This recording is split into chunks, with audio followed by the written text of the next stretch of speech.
Good afternoon, and welcome to the last of our four Spanberger administration secretary interviews. My name is Mary Hines, and along with Karen Corbett Sanders, I direct the Regionally Elected Leaders Initiative, otherwise known as RELI, at George Mason Schar School of Policy and Government. Here's a word from our dean, Mark Roselle.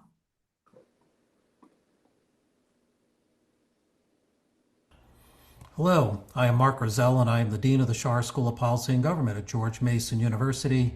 I am pleased to welcome you to the Spring Regional Elected Leaders Initiative, better known as RELI, webinars. We are excited to have four members of Governor Spanberger's leadership team join us over the next 8 weeks as the Schar School celebrates its 10-year anniversary. And we are proud to continue RELI's 8-year dedication to enhancing regionalism and supporting all of Northern Virginia's elected leaders. There is no doubt we live in interesting times where serving an elective office is increasingly challenging.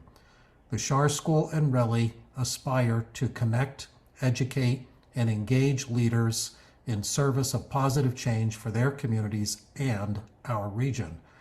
I want to acknowledge RELI's key sponsors, AT&T and McGuire Woods, our many organizational partners, and the esteemed group of former elected officials that make up our advisory board.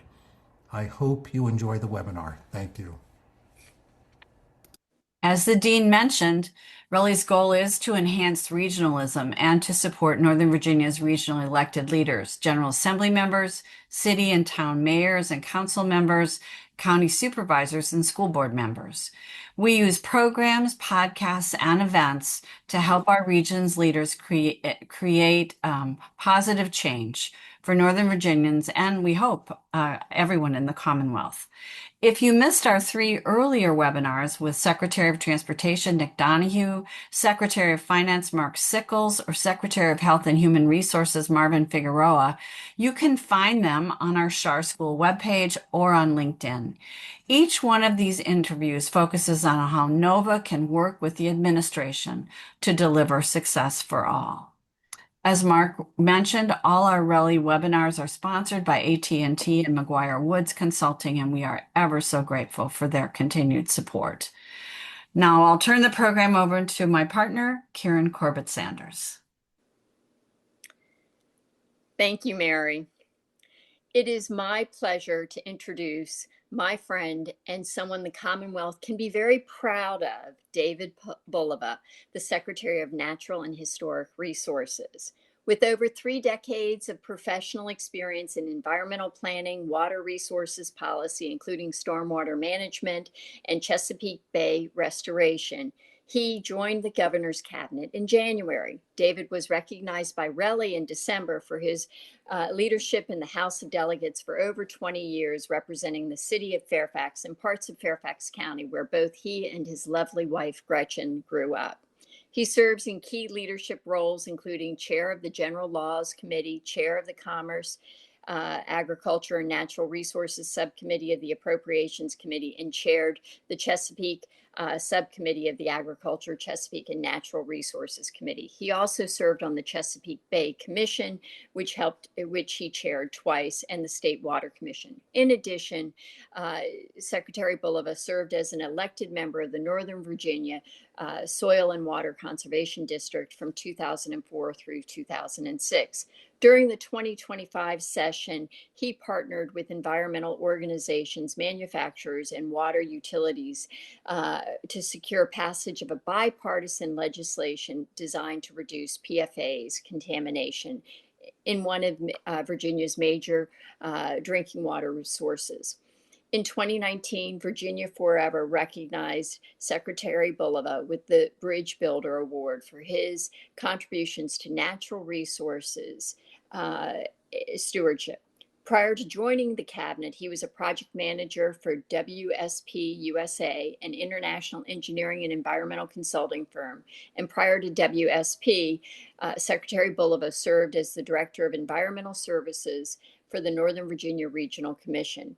David is a graduate of the College of William and Mary and holds a Master's of Public Administration, Virginia Tech, as well as a 1997 graduate of the Sorensen Institute for Political Leadership. David, it is a pleasure to welcome you today. Now to Matt Lehrman, our moderator. Karen, thank you very much. Mr. Secretary, I thought that Karen was going to keep going on. I'm thinking, well, we're just going to fill the entire hour with your bio. Thank you so much for being here and for being open to this conversation. Yeah, no, thank you very much. And looking forward to it. That would have been too easy to be able to fill up the entire hour, and impossible as well. But I do want to just say happy birthday to the Shar School. That is really fantastic.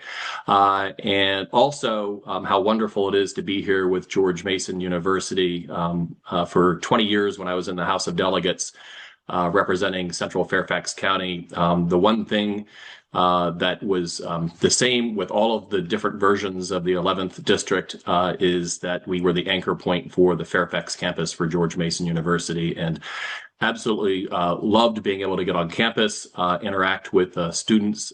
Actually got to be able to teach a couple of courses, but it's really a crown jewel among our higher institution in Virginia. So very proud of that affiliation. So, Mr. Secretary, we're going to go deep into your portfolio and questions for the administration. Before I do, let me just thank everyone who's joining us and welcome them to our audience who's joining us live. We're grateful that you've taken the time to be part of this dialogue. I would encourage you to use the Q&A function to submit questions for Secretary Bulova. I will be keeping an eye on those, and I will bring them into the conversation throughout our dialogue today. Mr. Secretary, before we get into your portfolio of natural and historic resources, I was hoping we might kind of tap into your 20 years of experience in the General Assembly for some context on where the Commonwealth finds itself today without a finalized budget for the fiscal year that begins in what, 2.5 weeks? How unusual is it in your experience to be in the situation? How often do we get this close to July 1 and not have a budget actually in place?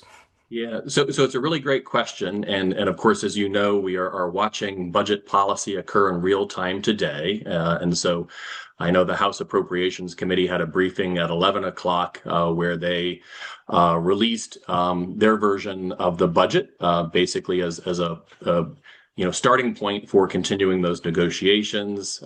They were kind enough to invite the governor to be part of those conversations. And so she was very grateful for that. Don't know that everybody got everything that they absolutely wanted, but we do think it is a really solid starting point, with respect to closing those gaps ahead of the June 30th deadline for the budget.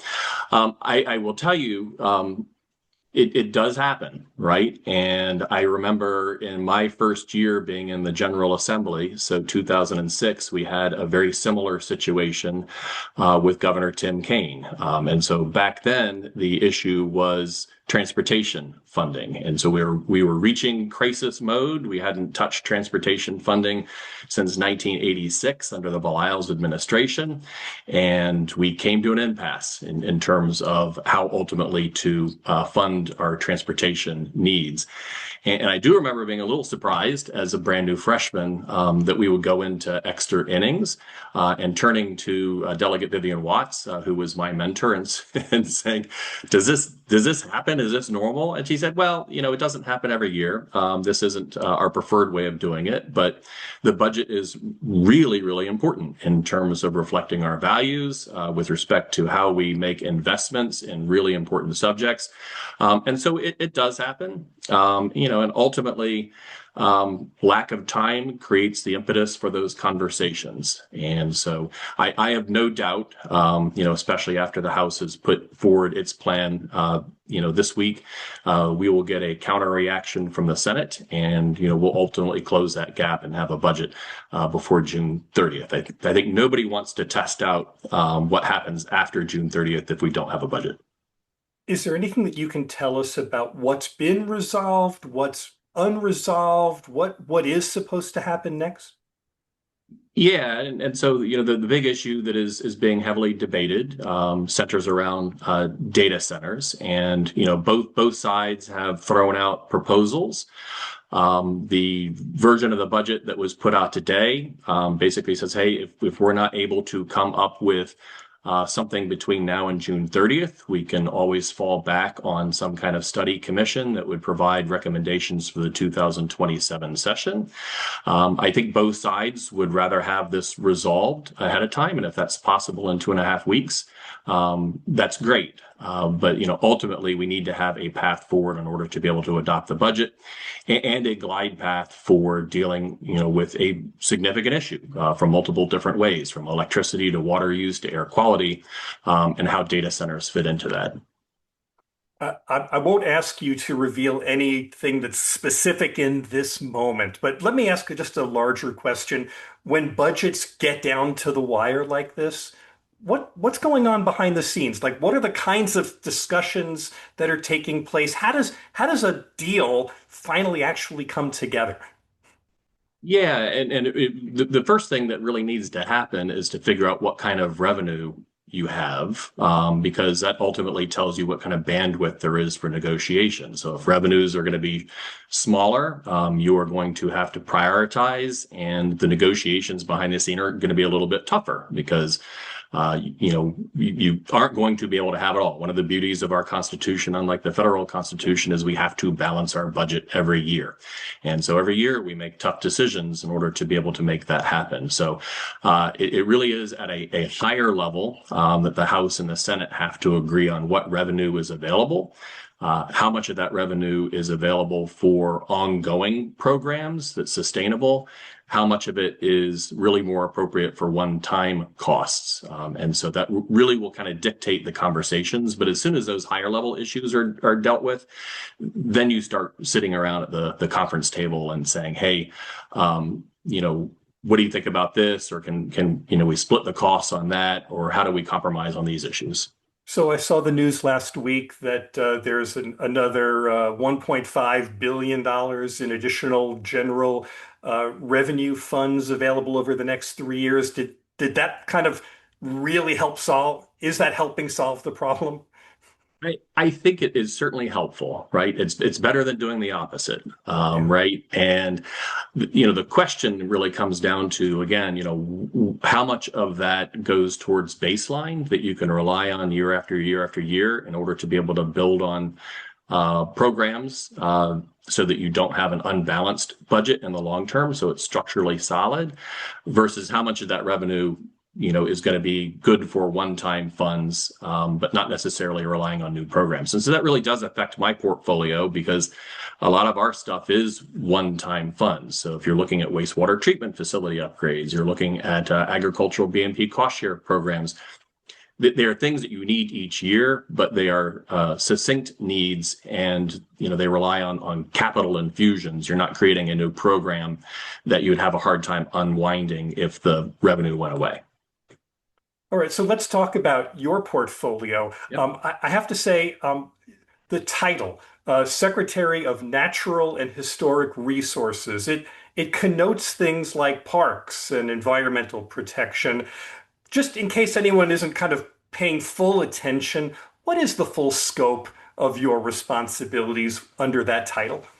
Yeah. So as a Virginian, I'm very proud that actually our responsibilities are grounded in our state constitution. So Article 11 of our Constitution guarantees its residents a right to clean air, a right to clean water, to healthy landscapes. And so that is really kind of our mission statement. We've got 5 agencies. So we've got the Department of Environmental Quality. Those are our regulators. They're the ones who issue permits for waste, water, and air. We've got the Department of Conservation and Recreation. They have a whole range of stuff that they do. So they are our state parks, is what they're most well known for. They also protect our natural heritage areas. And they also engage with soil and water conservation districts, agricultural BMP cost share program, floodplain management, dam safety. So that's a very broad agency. We've got wildlife resources, which is kind of your hunting and fishing sphere. We have Virginia Marine Resources Commission. So if you like oysters and crabs, they are the ones who do the fisheries management for them and the habitat management. And then to put the history in historic resources, we've got the Department of Historic Resources. And so if you're a nerd like me and you see one of the history signs on the side of the road and you pull over to read it, they are responsible for that. But they're a really important agency. They hold a lot of conservation easements. They deal with historic rehabilitation tax credit programs, and also help facilitate federal review with respect to protection of cultural and heritage resources for federal projects. There is a lot under that umbrella. There is a ton under that umbrella, yes. How do you think about what's the common thread that binds them all together? So I think that the common thread that binds them all together, and I'll kind of say this in two ways, and it relates to how myself and how the governor have really approached these issues, which is all of them are gifts that have been passed on to us from future generations. And so when you think about things like, the Chesapeake Bay and what would Virginia be without the Chesapeake Bay or without our state parks, these are things that have been given to us that we have, I like to think, as a moral obligation to protect and preserve for future generations. The other thing, though, is these are all really big parts of our economy. And so people forget that the Chesapeake Bay is worth hundreds of billions of dollars to our economy. Outdoor recreation is worth $14.4 billion to our economy. Historic resources are a big part of all that. And so, it's really making sure we're taking care of the things that really define Virginia, that when you think of Virginia, here's what you think of, but also realizing that they are important economic assets. It's a great answer, and it kind of sets me up for the next question I want to get to, but I have to kind of set up the question. You might already be aware of this. I want to make sure our audience knows. To prepare for this conversation, Relly convened local leaders from across Northern Virginia into two focus groups that I had the opportunity to facilitate. And those leaders included elected officials and school system leaders and regional planners, transportation professionals, environmental advocates, and others responsible for local services and community development. And of course, my role here is to kind of represent what I heard in those focus groups. And Mr. Secretary, I heard a lot of interesting things and a lot of balance kind of issues here. We heard repeatedly from local leaders that there are competing priorities. They want economic growth, they need housing, they depend on infrastructure, they value environmental protection, they rely on energy reliability, they crave stability, and often these goals seem to pull one against another. And I guess my question is, when you think about your role and as the administration thinks about its role overall, how do you see the central stewardship challenge facing Virginia today? How do we balance all of those interests? Yeah, and it's a great question, and it is not an or, it's an and kind of question, right? So how can you protect our environment, our natural resources, and have affordable housing, and have a solid economy? And one of the things that I really appreciated about how this governor tackled this was on her first day being inaugurated, sitting down and her signing executive order number 1 and executive order number 3. And so executive order number 1 was, how do we generally reduce costs to Virginians and Virginia businesses? How do we do things more efficiently and effectively?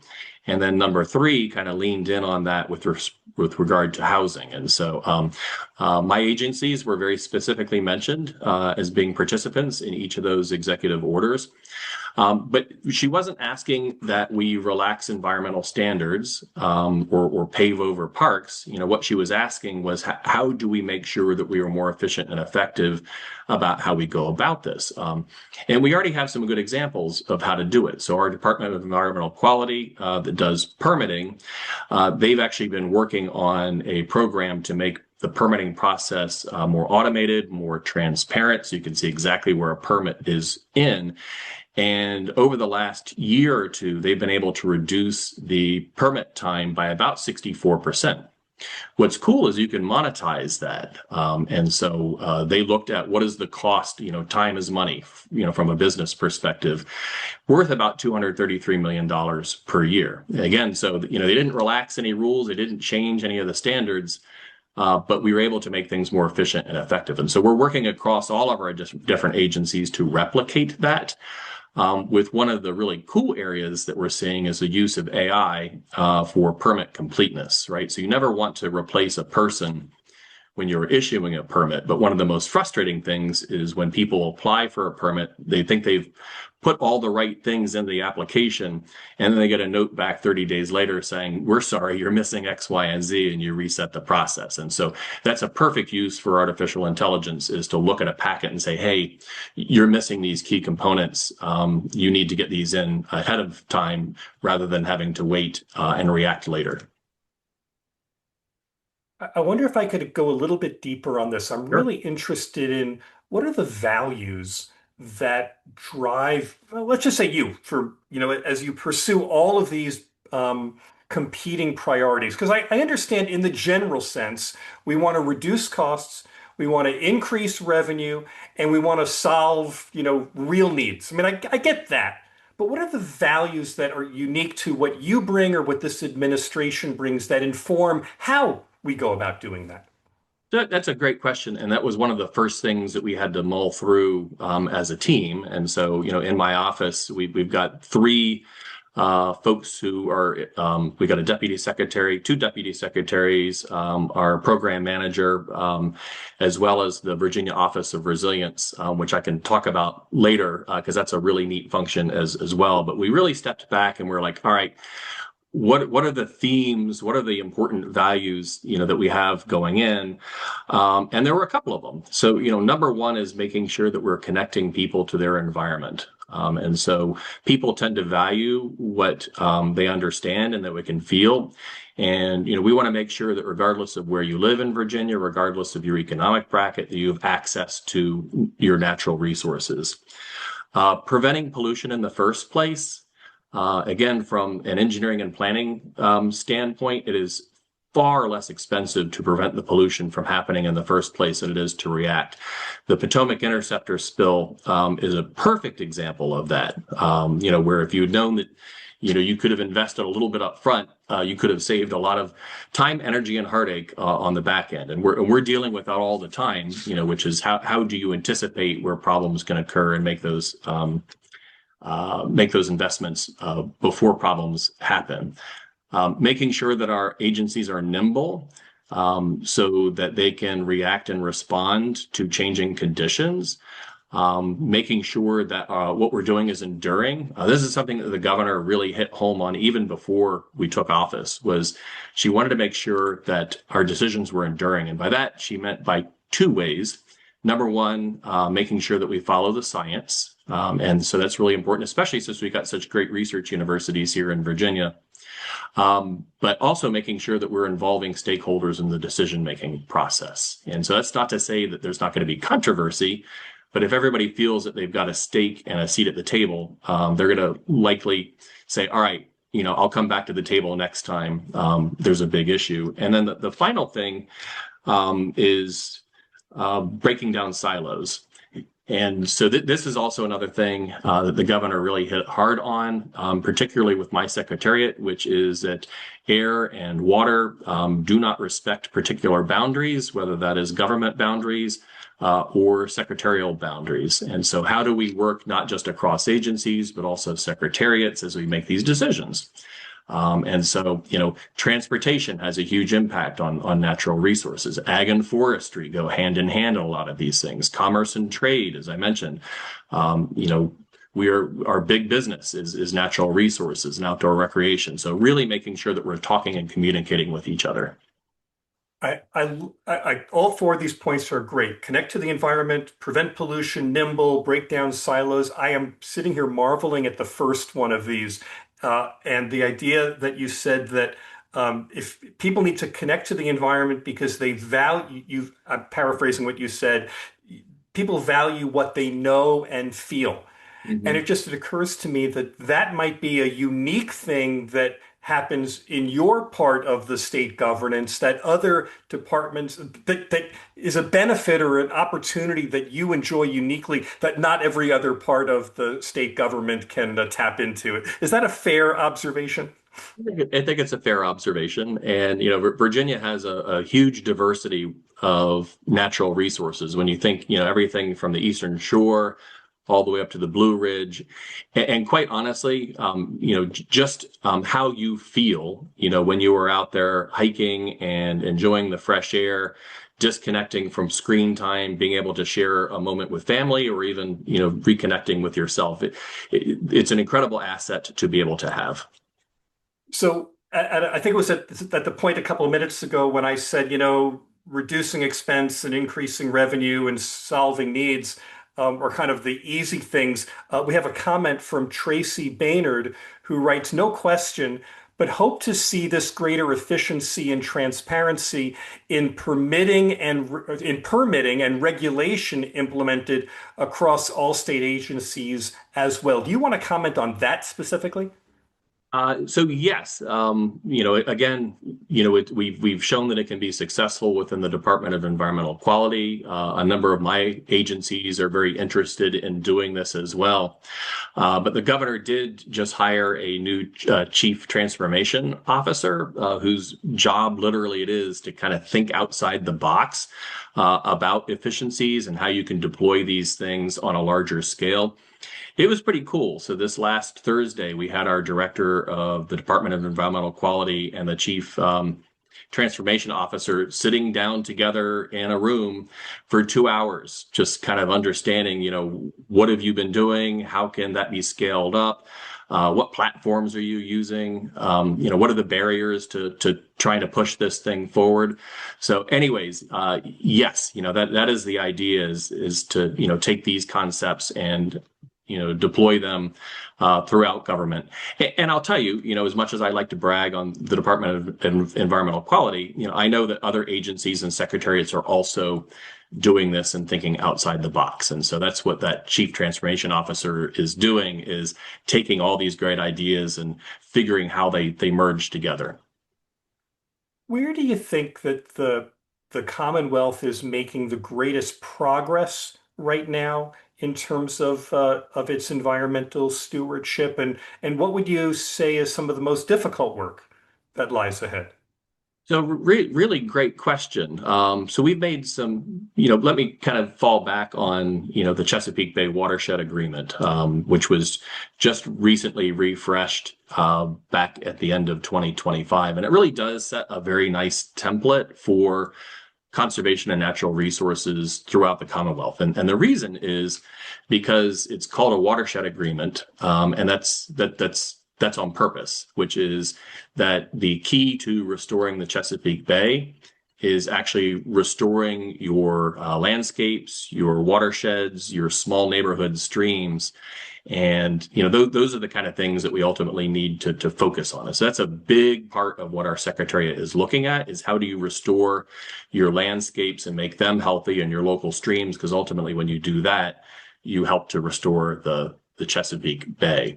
I think one area that we're doing a really good job in is water quality to the Chesapeake Bay. And so we've made some massive investments in things like wastewater treatment facilities, agricultural BMP cost share programs, urban stormwater. So there's a lot more to be spent in order to be able to meet those goals. But we're on the right track. And I'm really happy that we're making those investments. The things that keep me up at night are the unanticipated things that are going to throw us off our game, right? And so we've got PFAS, which is an emerging issue, probably not even an emerging issue anymore. PFAS is everywhere and it has to ultimately be dealt with. You have invasive species. Blue catfish in the Chesapeake Bay is taking up a huge amount of the biomass and is really started to become a problem for other species.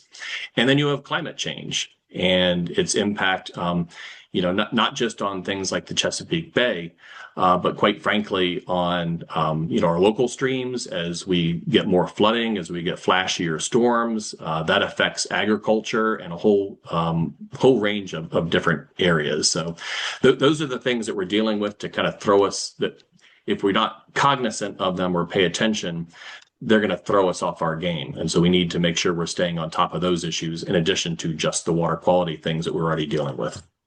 How do these connect to the Office of Resilience that you were talking about just a minute ago? Well, I'm so glad you asked. That was, yeah. So the Virginia Office of Resilience. Here's kind of a cool thing: is this was my legislation back from 2024, and so never in my wildest dreams did I think that that would now fall under my secretariat. But You got to write the prescription and now you get to fill it? I carried the legislation. I will give credit to my deputy secretary, who Adrian Catula, who really is very talented in terms of putting things like that together, and I've worked with for a number of years. But yeah, it's three people. So you've got a chief resilience officer and then two deputies. And again, it's really that thinking outside of kind of your narrow silos. And so climate change in particular affects a whole range of secretariats. And so, sea level rise and flooding, but also health impacts. It has impacts on agriculture and forestry, has impacts on infrastructure. So transportation has to be involved. And so this is an office of three whose mission is to ensure that we are sitting around the table and thinking through how do we ultimately plan for those impacts. And so they have a group that meets quarterly, that is represented by a range of secretariats. And, how do we get our arms around this stuff? One of I think the most exciting things that they're working on right now is setting up a university collaborative on climate change. And so, again, we've got really wonderful research universities, and I love the way that our system is set up. So we don't have a system-wide structure like Maryland does. And so there's some healthy competition among our universities. But it also means we have to be more cognizant about how we ensure that they're coordinating and talking to each other, both on the research front. So is there duplication? Where are there gaps?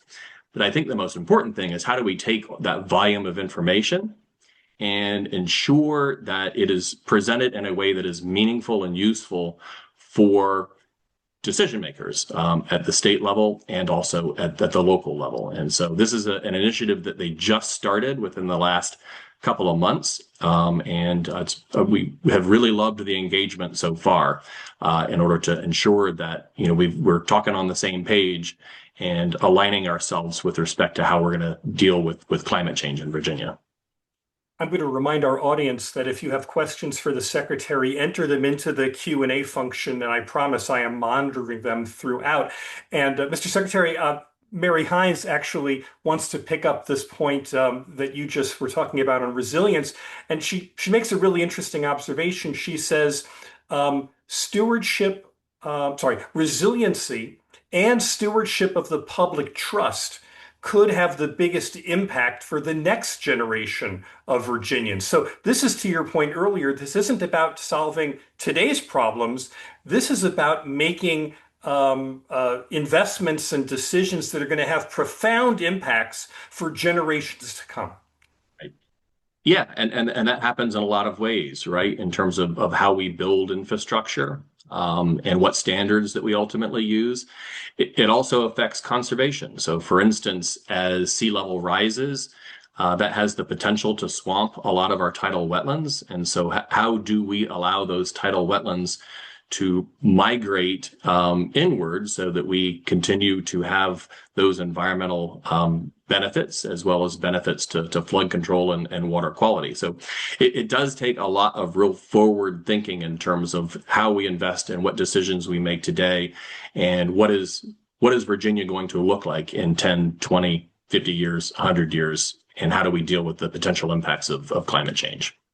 I wish we could spend the whole conversation talking about 20, 50, 100 years into the future, because, in the future, everything is possible.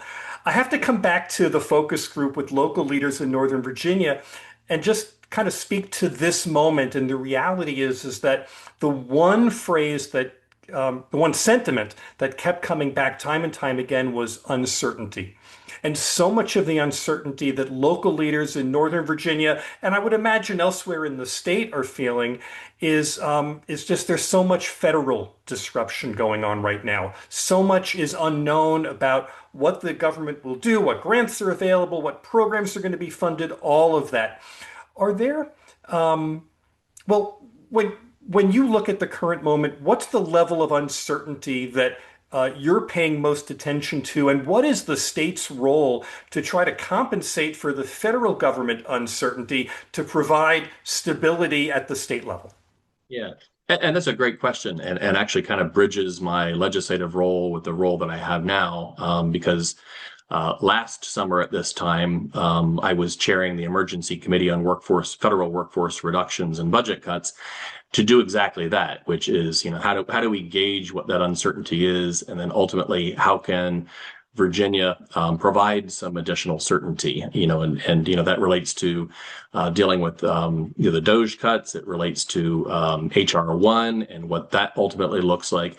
And so I think you see a lot of that reflected in the budgets that were introduced during the 2026 session, is kind of picking up the slack in terms of, how do we make sure that we hold, STAP recipients harmless? How do we restructure things in order to mitigate the consequences of the federal actions? For me, a lot of our agencies rely very heavily on federal funding, and so our Department of Environmental Quality, Wildlife Resources, and a number of others do rely on that constant source of federal funding for stability in our programs. And so we are constantly monitoring to see what might be at risk. So far, we've staved off some of the major areas, but we're also very cognizant that could change on a dime.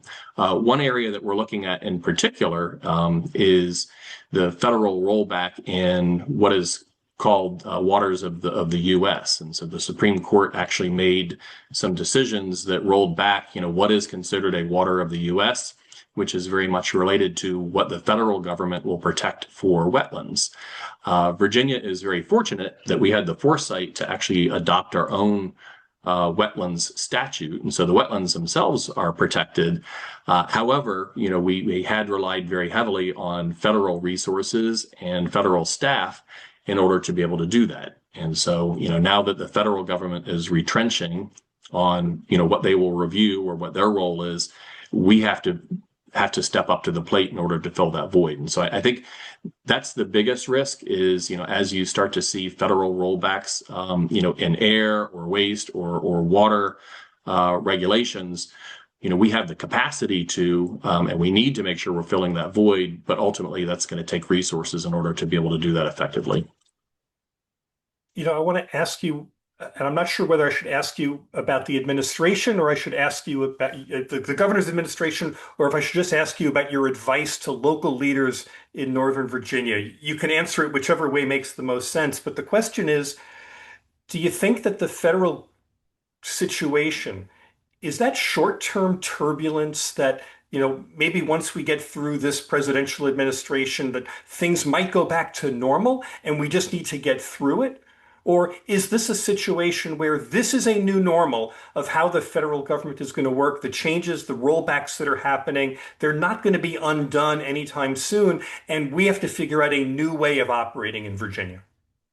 So I would like to think that this is temporary, but I also think that we need to plan for this being the new normal. And so to me, we have a responsibility to Virginians. We have a responsibility to our local governments, our business community, to provide that stability. And so I think we need to assume that this is a new normal and make sure that the way that we operate in the state provides that stability that I know is very, very important for local budget making, very, very important when the business community makes investment decisions and puts together their business plans. And so, from our standpoint, that's great if this is a bump in the road. I hope it is a bump in the road, but we need to be prepared to set a new normal. So if the state needs to shoulder more of this burden, what percent of that goes to the governor's administration? What percent needs to be borne by local leaders? Again, the audience for this were specifically in Northern Virginia. How can you help us kind of talk about, that partnership that needs to happen? What do you want to see happen? Yeah, and it's a great question. And what I can say with almost certainty is if this is the new normal, we are going to have to prioritize, so kind of falling back on the fact that Virginia does have to balance its budget each year. We have limited revenue sources. We're going to need to work very closely with our local partners and figure out, where can our local governments step up to the plate? Where can the state step up to the plate? But ultimately, to the degree that we're not going to be able to take on all of those federal responsibilities, what do those priorities look like? And that is a really, really important conversation that we're going to have with our local governments. Can you give us an example of how that plays out in an area under which falls under your umbrella? Because I'm really struggling with the challenge that um, uh, so many of the problems that need to be addressed require the resources of the federal government or the state government, but it's the local government that ends up carrying a significant responsibility and is closest to the problem. What's an area in your realm that kind of demonstrates how you would hope this would work going forward? Yeah, and you're right, particularly within Secretariat of Natural and Historic Resources, the rubber hits the road at the local level. I think people often don't realize or don't think about the fact that land use decisions, they are ultimately going to drive, what runs off that land. So, stormwater management requirements, the big capital investments in wastewater treatment plants or drinking water, those are things that happen at the local level. And so, again, for me, as we are putting together our budgets for each year, it's important that we are coordinating with our local partners, so that we have a better understanding of where are the key areas where we can continue to invest in. And I think the big items, from me are the big capital expenditures. And so, I talked about PFAS. And so, if we aren't able to engage in source control and figure out how to stop it, our drinking water utilities are looking at billions of dollars worth of capital upgrades that they're going to have to make. And so those are the things that we need to have to reckon with. And, those are the areas where I'm very afraid that, funding from the federal level will dry up and we'll be forced to make some tough decisions here at the local level. What would be helpful for you to receive from local leaders in Northern Virginia in this moment? Yeah. So for me, there's a couple of things, and coming out of local government, right? So as was mentioned, my first job was with the Northern Virginia Regional Commission. So I have a very, very healthy respect for the importance and the role of local government. Also strongly believe in regionalism, that there is strength in coordinating programs, but also just strength in sitting down around the table and talking through issues. But for me, there's a couple of things. Number one is the more that you can have a unified voice, the better. And so it's harder when you're getting lots of different voices coming at you. Makes it certainly much more meaningful when you got like the regional commission or you've got the Chamber of Commerce all coming together and presenting an argument as a united front. Making sure that you're using personal connections. So I think, we like to boil it down. It's the difference between political science and government, right? So political science, you can look at it from, how it works from a kind of a scientific social science way.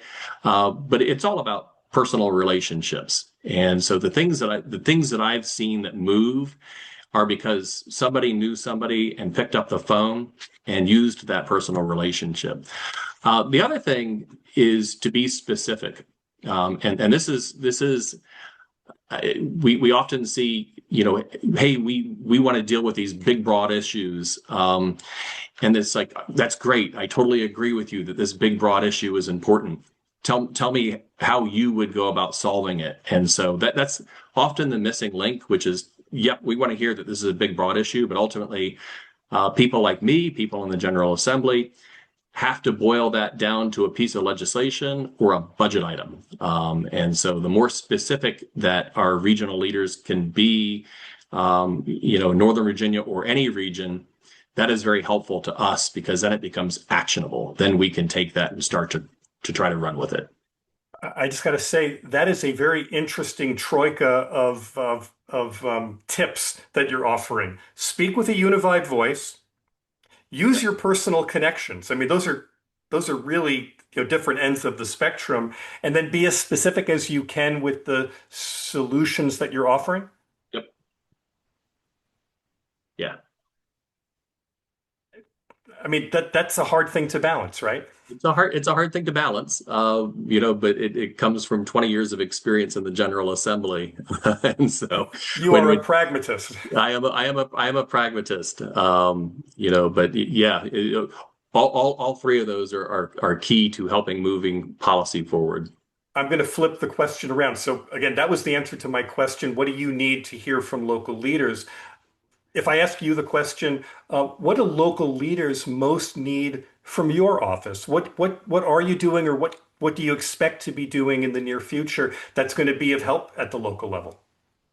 Yeah, and so kind of getting back to 2 points, which is efficiency in terms of how we go about our business in the environment. And also the fact that local land use decisions have a huge impact with respect to environmental outcomes. We're always looking for, hey, what tools do local governments need in a Dillon Rule state in order to be able to do your job efficiently and effectively? And so, from my point of view, which is, what can we do to get out of your way so that you're able to make these decisions? What additional tools do you need in order to help foster and make these decisions? And then, ultimately, what resources, money-wise, would be most effective, realizing we're not going to be able to provide everything.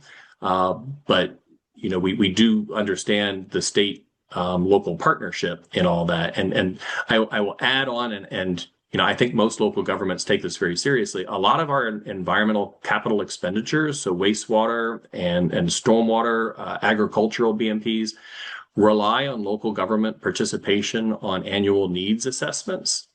And so we have set up a structure for people to provide their needs so that we kind of understand what the totality of that need is. We're not going to necessarily be able to fund that entire need, but it gives us an idea of how big that need is. And so annual participation in those needs assessments is critical to helping me make the case to our appropriators about how much money is this going to take, and ultimately, how do we close that gap? And that's powerful, because if you don't have something like that, you're looking at a giant black hole and people kind of throw up their hands. But if you can say, here are the distinct needs and this is how much we're looking at, that's extraordinarily helpful.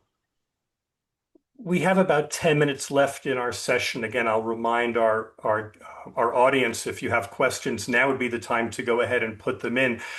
Mr. Secretary, it would be a shame to go through this whole conversation and not come back to the topic of data centers, especially in the realm of, talking about competing priorities here. We talked about it earlier as part of the budget, but this came through in the discussions with the focus groups as well.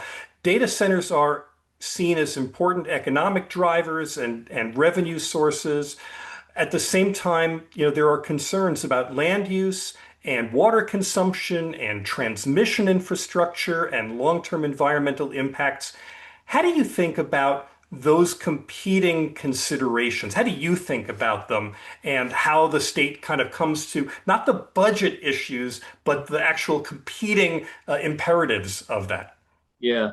And so, again, realizing that data centers are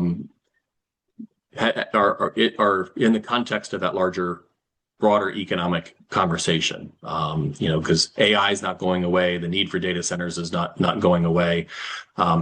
but yeah, how do you make sure that data centers, are a part of the solution to some of the issues that they ultimately cause? There are a couple areas that I'm really focused in on from our secretariat. So number one is impacts to air quality, and so this is something that our Department of Environmental Quality has really leaned into, particularly with respect to backup generators, because most data centers have backup generators on site. Hopefully, they're used only during emergencies. But they tend to pollute more than looking at the normal power source of that. And so, actually, one of the first things that we did under our secretariat was have the department put out guidance that would require new backup generators to meet the best available technology. And so, what's cool about that is it reduces the amount of pollution from those data center backup generators by about tenfold. The other part is that it actually got usurped by legislation that was passed this year that put it into the code. So we didn't even have to go through the regulatory process. That just happened. The other part that we are really paying very close attention to is the impact on water resources. And so this really kind of fits into a broader discussion about how water supply is going to be a much bigger issue over the last couple of years than it has for a long time. And so, Virginia traditionally has been a water-rich state. We get maybe once every 20-year droughts like we're in right now, and so you've got to do that proper planning. But we have areas of Virginia, particularly in the eastern groundwater area, where research has shown that, we don't have much capacity, if at all, for new water withdrawals. And so we need to be very cognizant of that.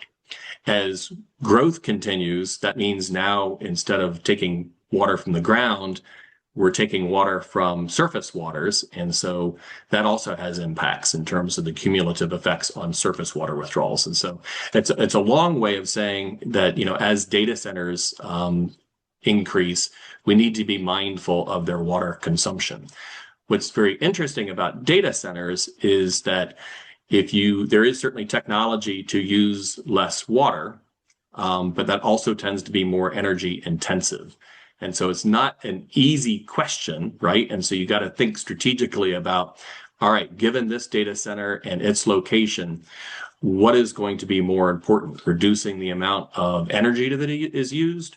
Or we're going to say, you can use more energy because this is an area where we got a water supply susceptibility kind of issue, and we need to use more electricity to ensure that we are protecting that water resource. So those are just some of the things, with data centers that, we sit around the table trying to figure out.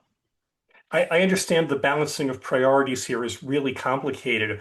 Are there any firm lines in the sand where you can just say it cannot violate this in either direction?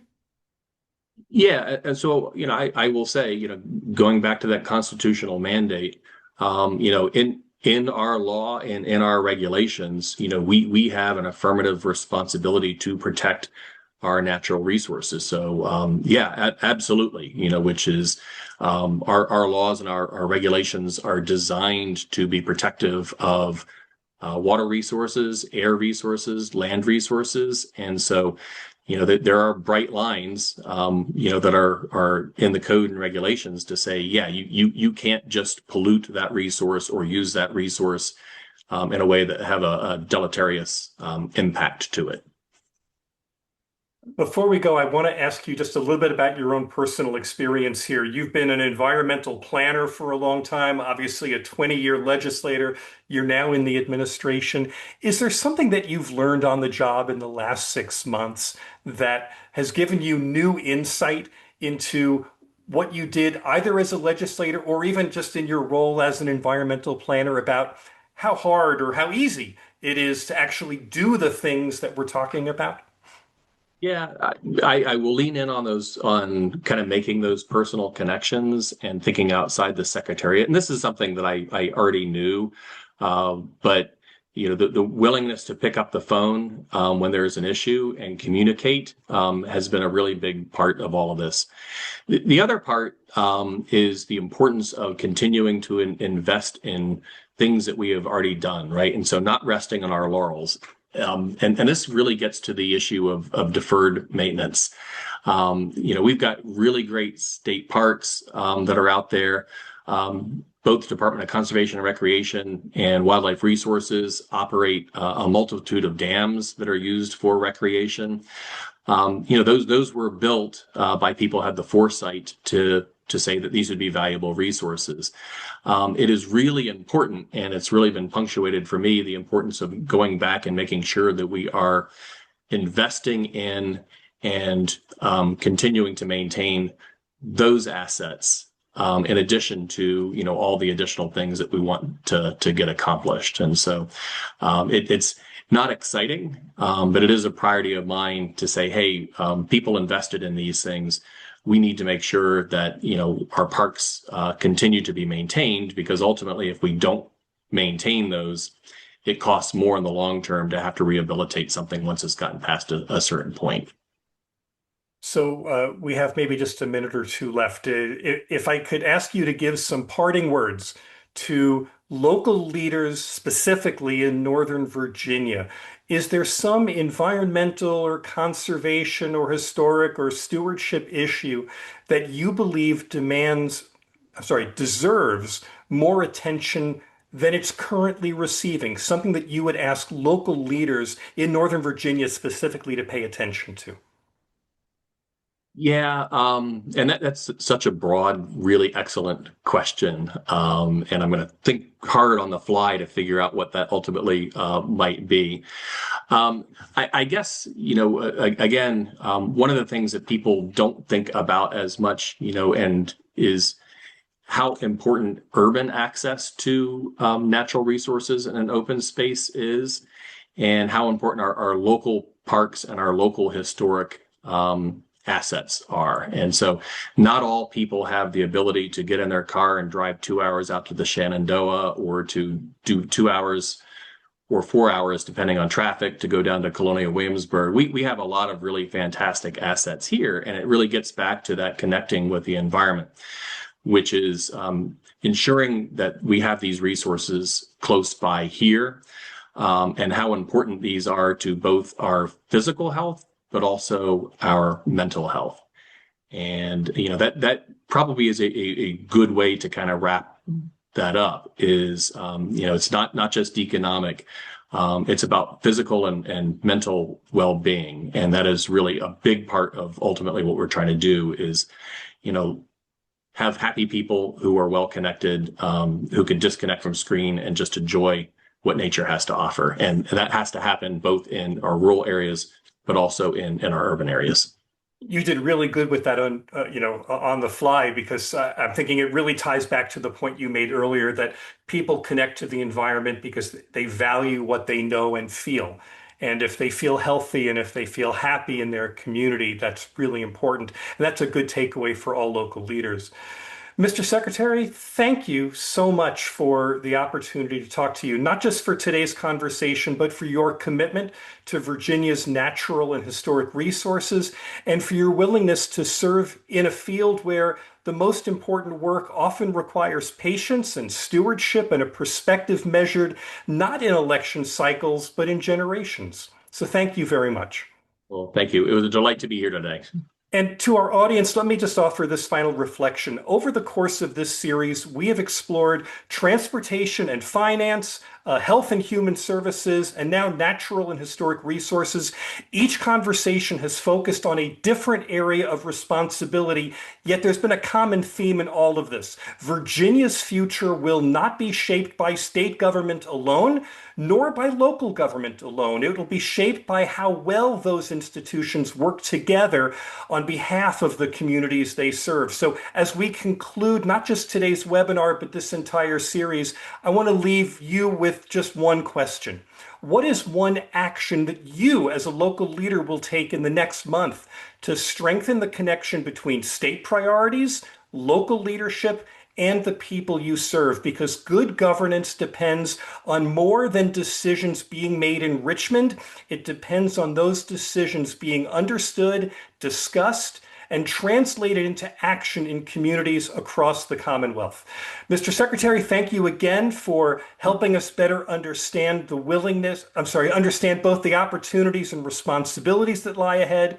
Thank you to Governor Spanberger's administration for its willingness to engage directly with local leaders throughout the series. I especially want to thank Relly for making these conversations possible, and all of you who've joined us along the way. The strength of Virginia's communities depends on leaders like you who are willing to stay informed, stay engaged, and stay connected to one another.